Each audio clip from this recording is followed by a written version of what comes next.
Hello. Oh, we can hear you now. Fantastic. How are you doing, David? Yeah, I'm fine, thank you. Good, fine. Excellent. Well, anyone who was in the session yesterday talking about how student unions can support student media, David will probably be a familiar face because you were actually mentioned in that session. We had reps in from York Student Union and Sheffield, and they had some lovely things to say about you. So without further ado, I will hand over so you can tell our student audience, I'm imagining mostly, about student media law in the student context, but also any other case studies that you have for us. Sure. Okay. Well, thank you. Right. Shall I share my screen with you? Hopefully, if this all works. Yes, we will spotlight you, and if you would like to take questions throughout, or yeah, we that's right fine. at the very end, just that's let fine. me know. Okay. And right. And if I play, hopefully.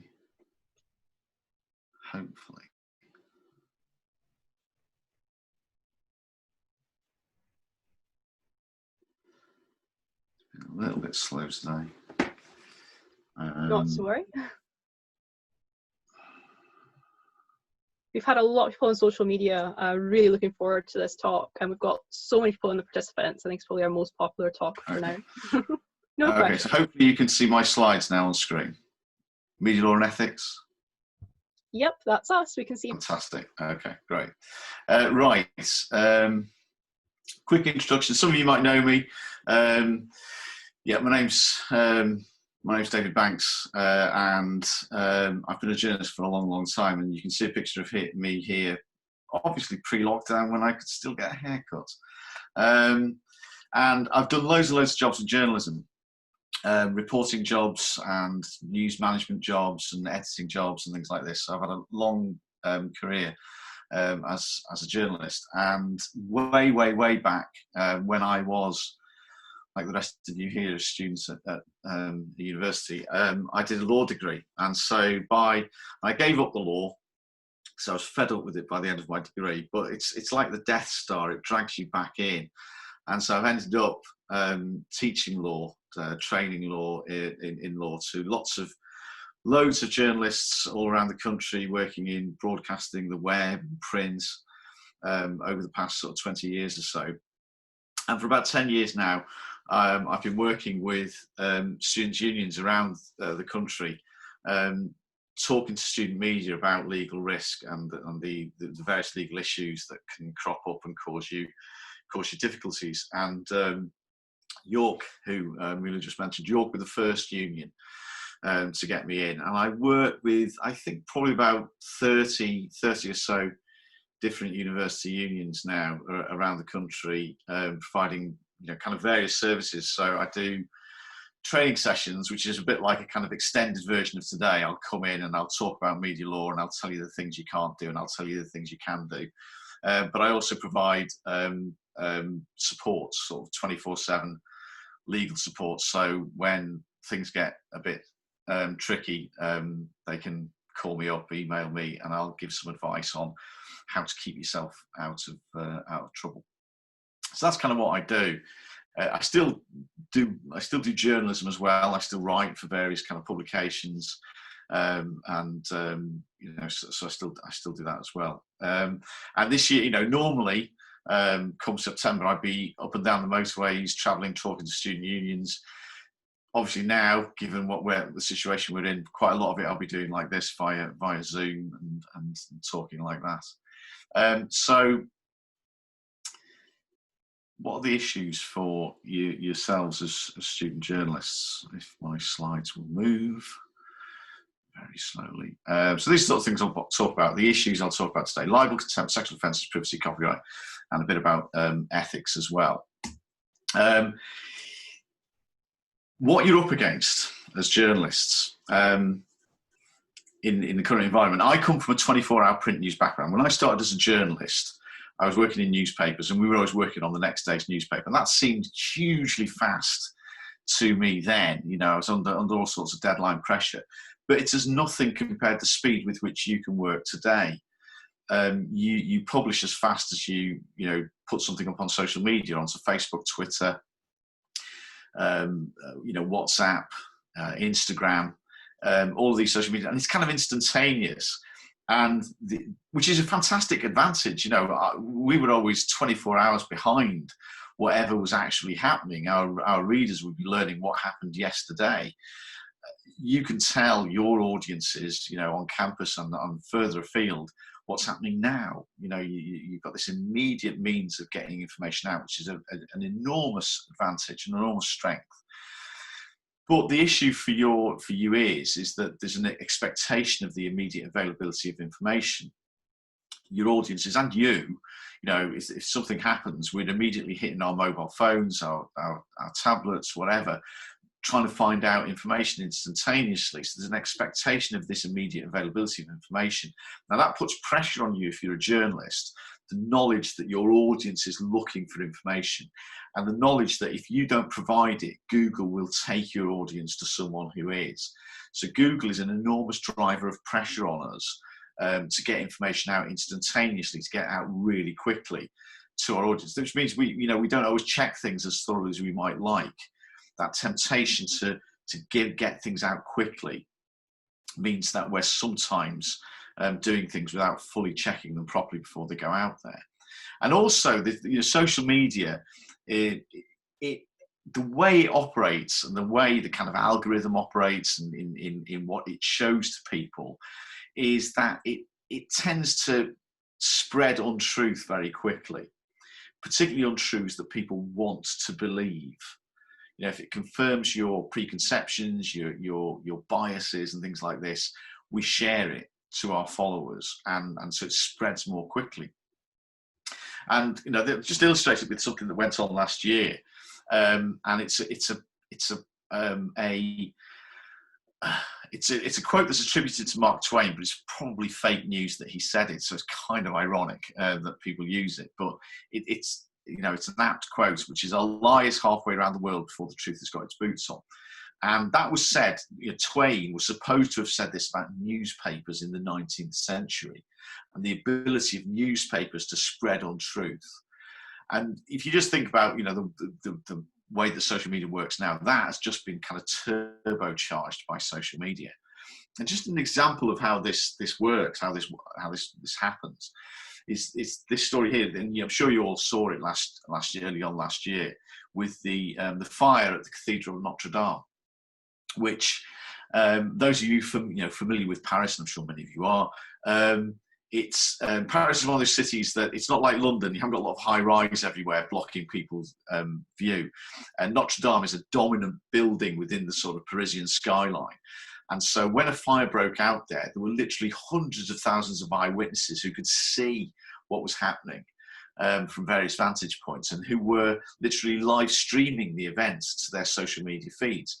And you saw pictures like this coming out live from the scene, which journalistically is enormously useful. You've got access to these thousands and thousands of eyewitnesses who are showing you what's happening, which you can then pass on to your audiences as well. It's a fantastic source of information. We have this very dramatic imagery of the flames billowing from the cathedral and the spire collapsing and so on.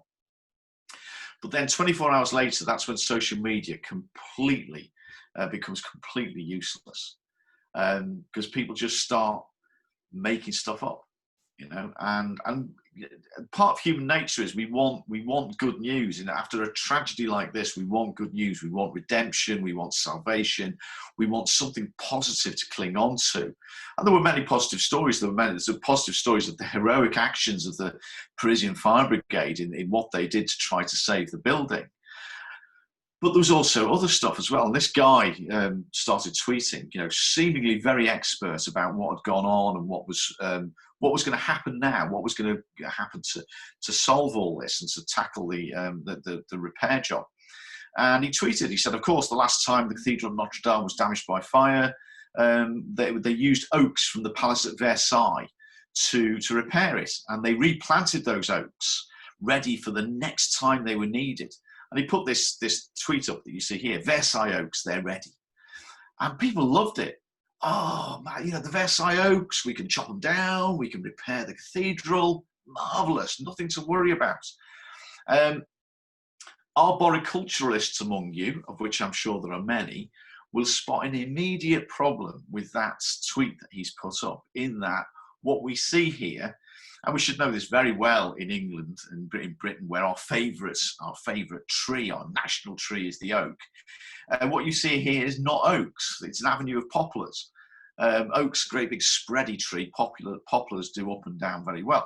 So immediately one should have noticed it, but no one took a close look. No one thought, oh, you know, there's oaks, that's an avenue of poplars. People just hit the retweet button, and it went viral. 2 hours into it, the Palace at Versailles management log onto their Twitter account and horrified to see that there's this story going around that their forests are going to be cut down to repair the cathedral. Complete rubbish. But people wanted to believe it. And this is what you're up against journalistically. And often this happens on campus. People want to believe something. You know, never more so in where in these areas where political debate has been coarsened by social media and journalists are mistrusted ever more than, you know, it's always been the case that we've been mistrusted, but are mistrusted by our audiences. And so countering this can sometimes be very, very difficult. So, things I want to talk about. Dangers you face in the things that you publish. Libel. Libel is a real worry. Libel is the law that protects reputation, okay? And we attach a great deal of importance to reputation in this country, much more so than our European neighbours. In Europe, you'll find that libel laws are very poorly developed, if existence at all. In lots of European countries, they're really, really keen on privacy rather than libel. But here in the UK, your reputation is like a personal possession.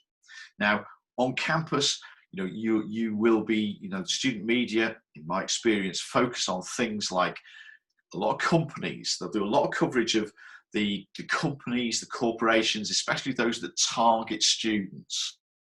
So you see a lot of stories about the behaviour of companies. They also do a lot of stories about the behaviour of things like letting companies, accommodation for students, things like this. These are all people who can sue you for libel. Companies can sue in the same way that individuals can. A company has a reputation, and some corporations, companies can be very, very aggressive in protecting their reputation and will issue legal threats as a result. So libel is what they will be suing you for. They come after you for damages, cash compensation for the damage to their reputation. The maximum damages in libel now are £300,000, so it can be extremely expensive. But the pressure on the union, who are your publisher, in such a situation, when faced with a libel action, will be to settle. Students' unions are very unlikely, in fact I've never heard of a single case where a student union has defended a union student media publication all the way to the High Court. It's too expensive. You're looking at up to £300,000 in damages, and legal costs, the legal costs can often be up to £500,000. That is too much for a union to bear. And the pressure on them will be to settle the matter, to come to some sort of settlement with the claimants where both of you can walk away from it. But settlement costs, there will be some payment of damages, there will be some payment of legal costs, and this is a big drain, potential drain on resources. Now, this law has been reformed, which does give us some assistance, as in particular with student media. First of which is a time limit if someone wants to sue you for a web libel. So if you publish something on the web, if you're broadcasting to the web, a claimant has 1 year to sue you for that publication or for that broadcast. So they have to get their skates on. So this does help. But prior to this, if someone wanted to sue for web content, they could sue any time in the future, 5-10 years down the line. Now they have to bring their action against you within the year of the first upload of the material. If it's gone into print, it's the first print publication. If it's been broadcast to the airwaves, you know, true broadcasting, as it were, rather than web broadcasting, their first kind of broadcast of the program, if you're an AM/FM broadcaster or if you're a TV broadcaster. So they've got 1 year to bring action against you. Claimants now have an individual claimant, so let's say an academic who believes you might have libelled them, or an outside individual. They've got to show you've done serious harm to their reputation, which is a kind of objective test. The court applies what they call an ordinary reader test. What would an ordinary person reading, listening to, seeing this broadcast, what would they think of the claimants as a result of what's been said or what's been published about them? The last test, this is a really important test for particularly for student media. Like I said, very often I see student media tackling the behaviour of corporations and companies. And the Defamation Act now says that if they want to sue you for libel, they've got to show financial damage as a result of what you've broadcast or what you've published. Now that's a really important change. They can't just go to the court and say my reputation has been damaged. They've got to show a financial result of that publication or broadcast, something that has impacted their bottom line, their profitability. They might need to show they've lost customers as a result. They might need to show they've had a drop in their share price as a result. Now, that's not impossible. You know, within your communities, within your sort of student communities, you're very influential. You know, students will avoid going to a certain venue on the basis of something they've read or seen or heard in your media. They will boycott sometimes products or companies on the basis of the things that you've published or broadcast. You know, you do have that influence. And so these companies might be able to show that. They might be able to show, as a result of this publication or broadcast by this student media, we were the subject of a boycott by the campus, by the student body. And a year previously, that's the custom we had. And after this boycott, that's the custom we had. So they can show it, but at least it's a test they have to pass. They can't just say vaguely, oh, our reputation has been damaged. You know, you've got to give us compensation. Defences to a libel action. Now there are. Truth, if what you've published or broadcast is true, you can't be sued for libel for it. Now that sounds really simple. Let's just do true stuff. But truth is quite hard as a defence. You've got to be able to prove the truth of what you've published or broadcast. So you have to think about, what evidence do you have? Do you have imagery, photographs, video, anything like that? Have you got audio? Have you got broadcasts or anything like that? Have you got documents, emails that prove the truth of what you've published? If you have, great. That shores up your defence. Be very careful, and I cast no aspersions against students in saying this, be very careful about individuals, because this is genuinely true of people in general, but be really careful of people as a proof of truth. People have got this terrible habit of telling you something's true, and they'll give you a dramatic story of what's happened to them, their experience and so on. And they can be very, very compelling, and you are convinced that they're telling you the truth. And then when a legal threat emerges, they vanish. It becomes very, very hard to pin them down. And the way that truth works as a defense, it's not, did you, as a journalist, honestly believe it was true when you published? That's not the defense. The defense is, can you prove it's true? Okay, so it's not about what you believed. And because, you know, we do get people coming to us, and we, you know, as journalists, you have an empathy for them. You know, they might tell you some terrible experience that they've had, and your natural instinct as a human being and as a journalist is to want to help them write that, to help them find some solution, some justice, you know, to what's happened to them. But in taking it up, you can put yourself in the way of a libel action, and you need to be able to prove the truth of what it is that you've published or broadcast.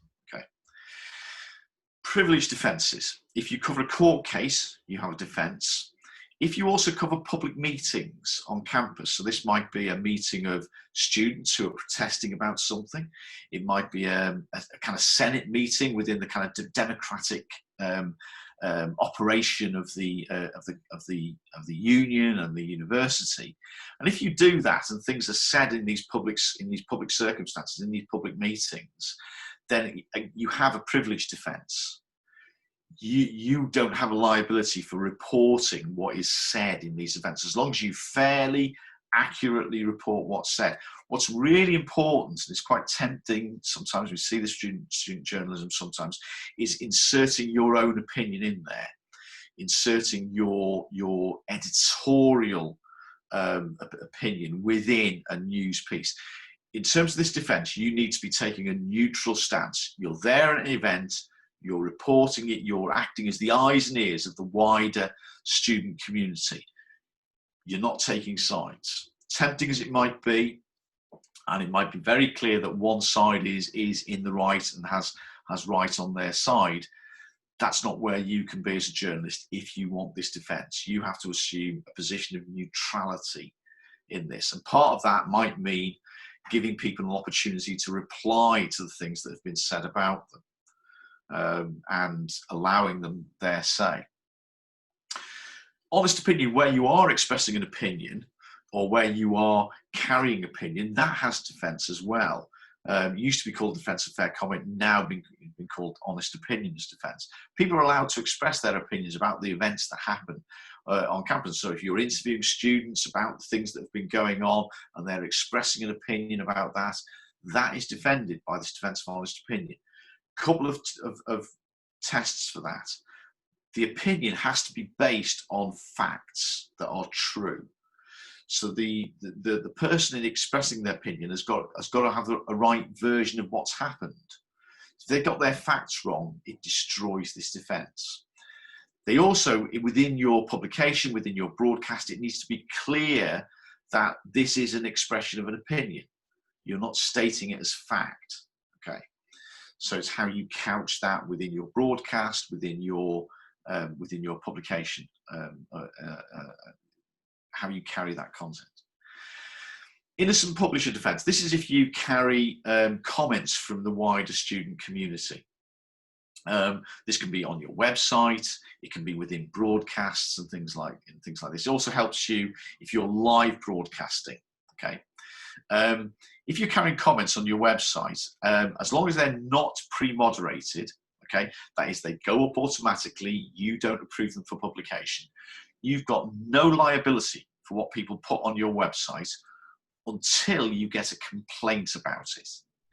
Then, if you fail to remove the content that is legally problematic, you become liable for it. Okay? So the safest thing to do with reader comments and things like this is to let them go up automatically. You're not pre-moderating or anything like that. You can post-moderate if you want, so you can take a look at what people have said, and if you think that something's, it's not in keeping with your editorial stances, your editorial standards, you can remove it. That's fine. But what you don't do is pre-moderate. If you pre-moderate something, that is, you see every comment and you approve it before it goes onto your website, you're liable for everything that goes up there. And so if you miss something, if you don't realise there's a legal problem in there, you are liable. Within live broadcast, if you're live broadcasting, radio or TV, and you're at an event, and the person you're interviewing blurts something out, they say something defamatory while they're being interviewed. Again, you have this defence of innocent publisher. You didn't know they were going to say it. You have no reason to suspect they were, and so you have this defence. Now, this only works as long as you have no reason to suspect. If you interview someone who is notorious for saying things that are defamatory, then you won't have this defence, because the court then would say, why didn't you put a time delay on them? You know that they say this sort of thing. You should have put a time delay on them. Okay, so it doesn't work all the time, but in most instances it does. Okay, anyone got any questions about libel? I've just come out of the, should come out of the slides. I can access the questions from here if it's a bit easier, but somebody was asking about a bit more clarification on when you publish things that are said by public figures. So say one person said something about another person and you publish that, would you be liable? Oh yes, yeah, that's a really good question. Yeah, you are. It's called the repetition rule in libel. And unless you were in that circumstance I just described, if you're at a public meeting and someone gets up and says something about the dean of the university, okay, in that instance, because you're at a public meeting, you're acting as the eyes and ears of the student community, you would have this privileged defence. But let's say you were just doing a one-to-one interview with them. You know, they were just in your studio, or you were carrying a print or web interview with them, and they said something about the dean of the university. You would be liable. Everyone who repeats libelous content is liable for it. So you're just as liable as the person who speaks to you, who says this thing to you. And so that is a real risk. And so we don't have a defence of saying, we're not saying this, we're just telling you what someone else has said to us. That's not a defence normally, except for that public meeting circumstance. That's not a defence normally in libel.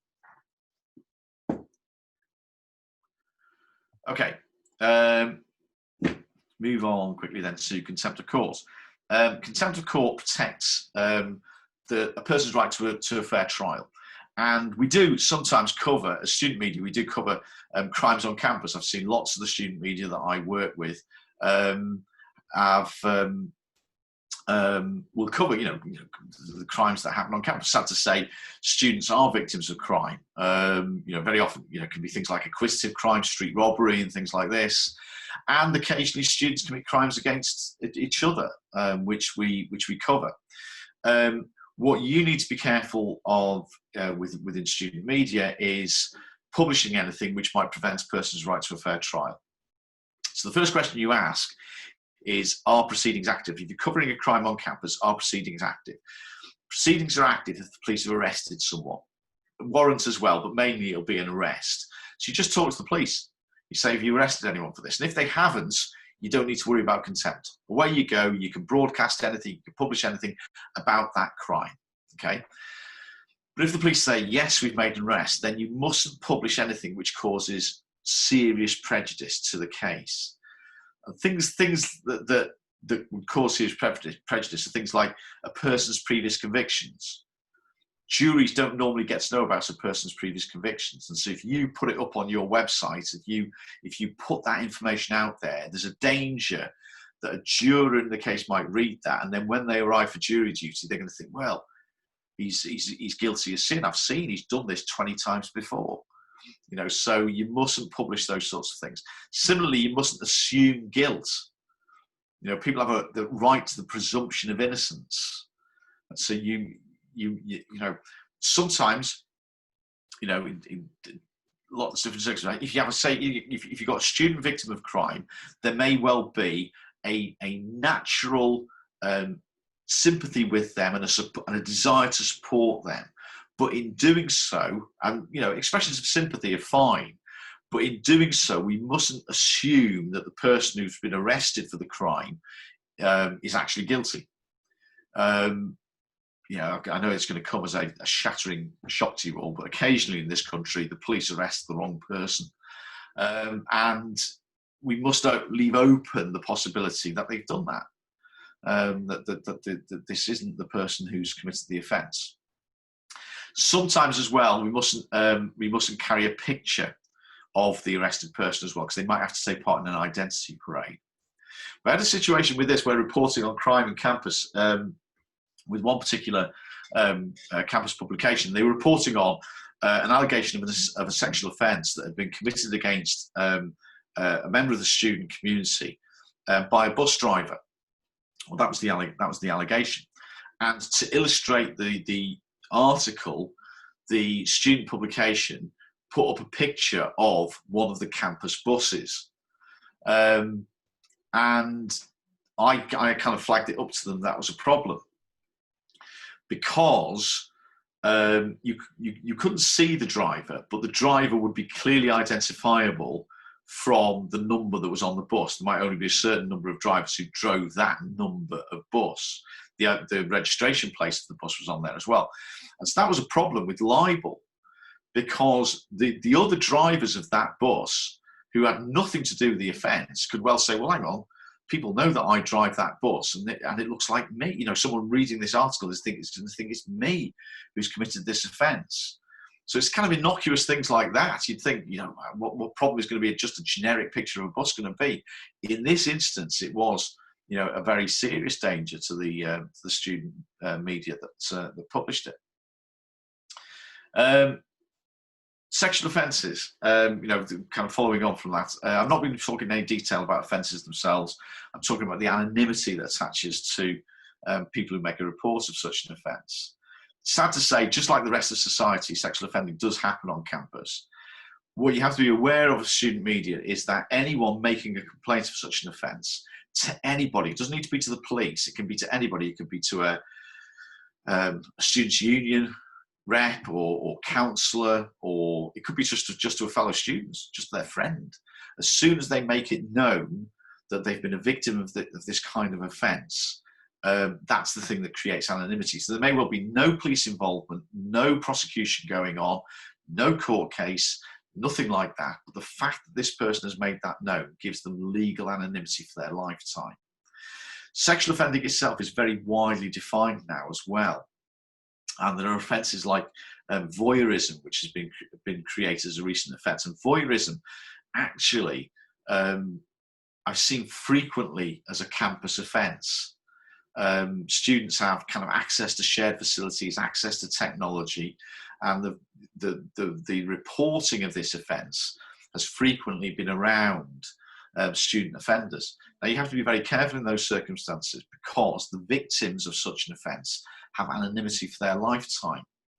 So the law says you mustn't publish any detail about a person that would identify them as a victim of sexual offence. So it's not just their name or their address or anything like that. It's anything which allows someone else to identify them. Now, what you have to think about within the sort of student community is that, you know, university communities, campuses are like small towns, and the students who live there know a lot about each other. Demographically, they're very narrow. Their age range, the places they go, the things they do. So they know a lot about each other. And so it's quite easy within that community for people to piece together information and think, oh, right, because I know this, this, and this, I can now identify who this is. It might be the route they took, where they were working, and the route they took back to their accommodation. Well, that narrows it down as to who that might be. People within that campus community might then be able to put a name to that person. It's a very serious offence. You know, you are prosecuted for a criminal offence for doing this. You need to be as well as the moral imperative that there is upon us to be very careful with people who've had this sort of experience, and that's the overriding moral imperative. You also need to be aware that it's a very serious criminal offence if you do identify a victim of sexual offence against their wishes. Now, sometimes adult victims of sexual offences are willing to talk about their experiences. We've seen this over the last couple of years with the Me Too movement, and people, you know, taking control and taking control of the narrative of what had happened to them. And that's fine. That's their choice. And if they want to use student media to give voice to what's happened to them, that's fine. You need to have their permission in writing to do so. It can be an email, it can be a text even, but just a written confirmation that they're happy to be identified by you in whatever coverage you are giving to their situation. Okay, any questions about those issues?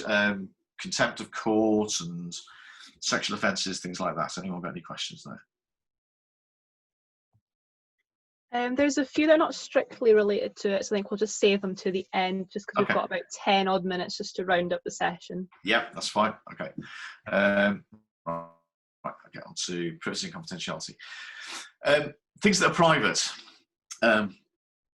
Privacy is a relatively new area of law. We've only had really effective privacy rights in this country for the last 20 years, since the Human Rights Act in 1999. And so the courts have been slowly developing ideas of what it is we would generally regard as private. But most of it is kind of pretty common sense of what we would regard private. No, clearly we have different ideas of privacy. Different age demographics will have different ideas of privacy. Your grandparents will have a different idea of what's private to what you might. Especially in the age of social media, we tend to we share a lot more information about ourselves on social media than we would have done 30, 40, 50 years ago. And so it is a kind of a mobile area that, there are changes in this. And one thing that affects privacy, what's private for one person might not be private for another person. It might be the same information.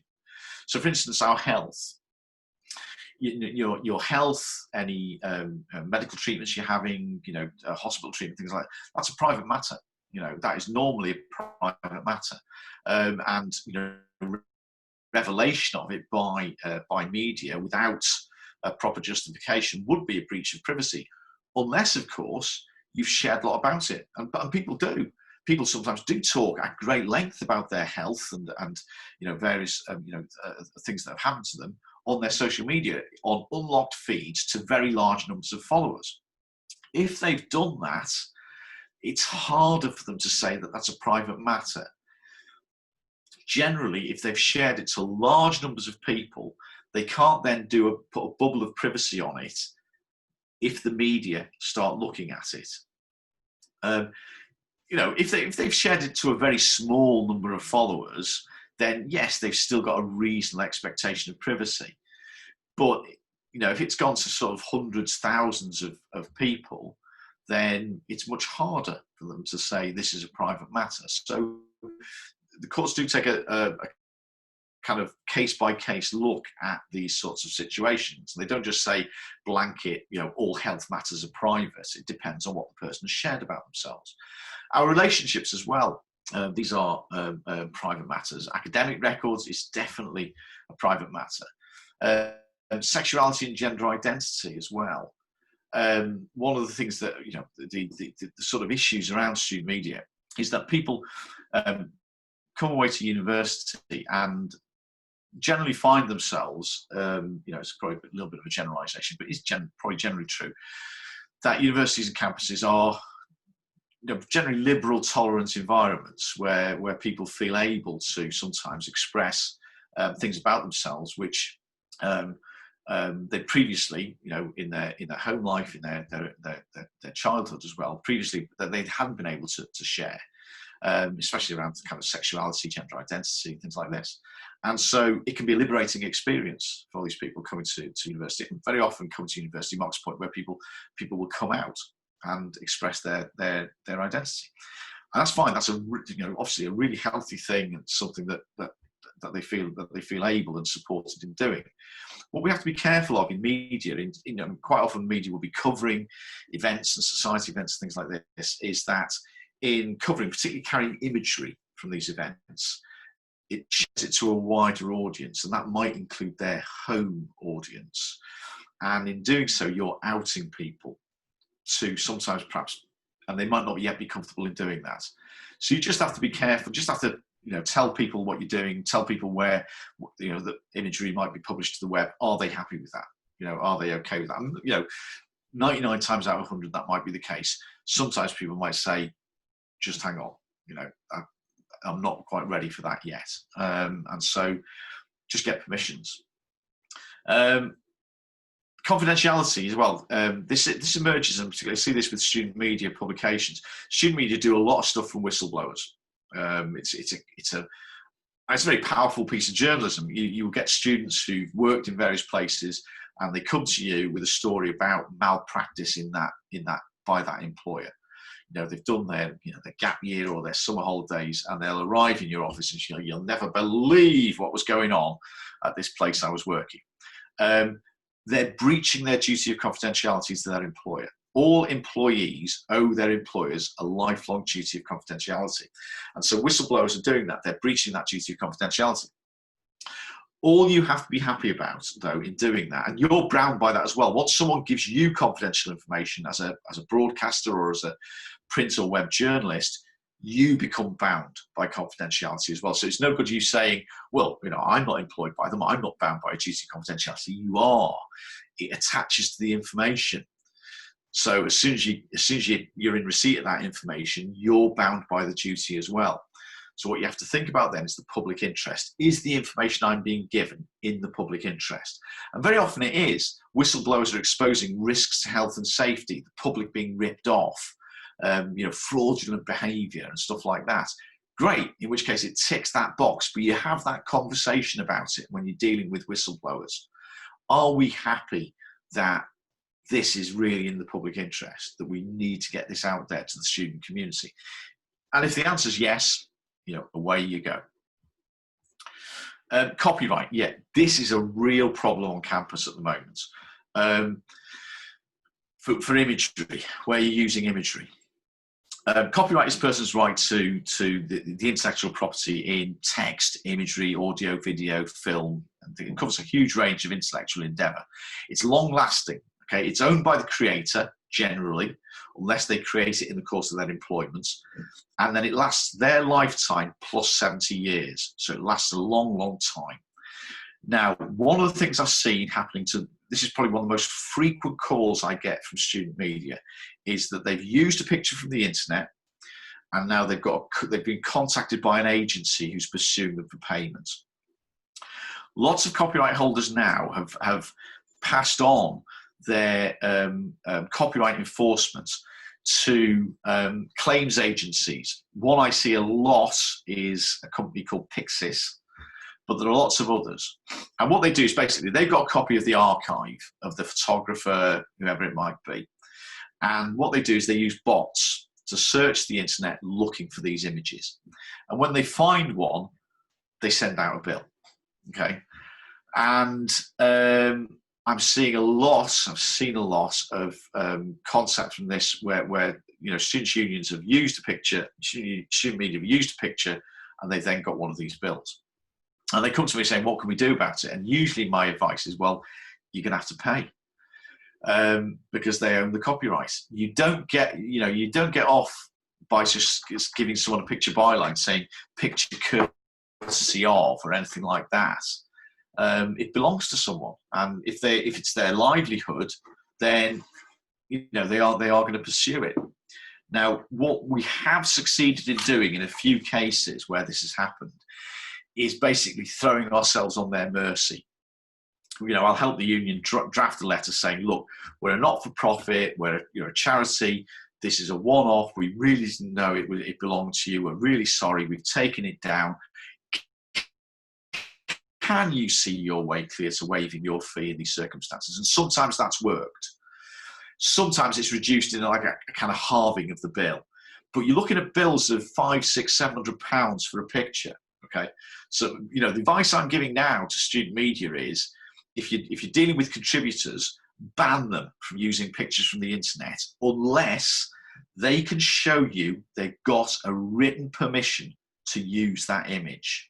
Okay, so it's that extreme because these agencies are just going back through your archives looking for these images, and it's costing a lot of money. There are lots of copyright-free resources out there, and so either get permissions from copyright holders or use copyright-free resources. If you do use copyright-free resources, make sure you comply with the terms and conditions of the site. Lots of them just ask for things like a picture byline. But if you don't give the byline, again, you will owe them a payment. So make sure you comply with those conditions. You can fair deal certain types of information. So if you're using a bit of text, if you're using a bit of audio or video, then a short extract properly accredited for the purpose of news reporting is fine. You can do that. It won't protect you against photographs. The picture here you see here, a picture of Kesha, that was taken by a UK photographer. He got ripped off. He sent his usual bill of £1,500 for that. The agency who ripped him off offered him $250, so he took them to court and he got 30 grand for it. If it gets to court, it's really, really expensive.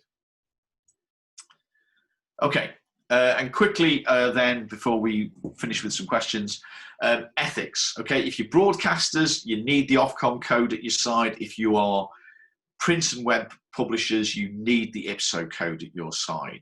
Okay. you, lots of student media are doing great journalism, and it's a fantastic portfolio to show to prospective employers if your ambitions are to pursue a career in journalism after you leave university. But you want that content to be broadly in keeping with the ethical standards that the broadcasters and web publishers and print publishers that you might be applying to apply themselves.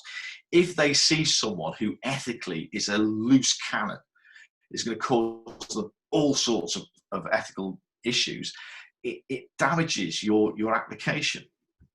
So do have a look at those. The IPSO website is really useful. It's got loads of information about the code and how it's applied and the kinds of issues that arise.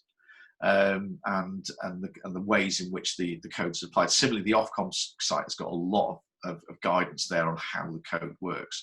The Ofcom code is, the IPSO code is one side of A4. It's quite simple for print and web journalists. Ofcom code is much more complex because it deals with all sorts of things like watersheds and accessibility and things like this. But do try to look at them and broadly keep within accepted ethical standards. And that draws us to close. This is me. Here you see my email, my website. You'll find details of all the things I do for student media. There's a page on there for student media. And this is my mobile. Don't phone me up if you've been arrested, okay? Duty solicitor, okay? They'll get to you quicker than I will from North Yorkshire, okay? But anything else that I can help you with, then let me just kind of stop sharing the screen. And here we are. Right, okay. Any others I can help you with? Thank you so much for that, David. That was incredibly insightful. We've had loads of questions coming in about it. This has definitely been our most active session. So if you are able to at all join us in the coffee chat, I think there'll be a lot of people who want to speak to you. Okay. Alternatively, would I be able to send some questions across from the session? Yeah. Okay. Well, thank you so much, everyone. We do need to wrap up quickly just for the next session starting. But once again, David, absolute pleasure to have you. Thanks again, and thank you everybody for tuning in. Okay, thanks a lot. I'll be in the coffee chat then. I'll try and find where that is. We're table 2. I can see a link to it. Yeah. Okay. Yeah, table 2. We'll be waiting there. Got it. Okay, great. Thanks, Mila. Thanks. See you in a bit. Cheers. Bye-bye.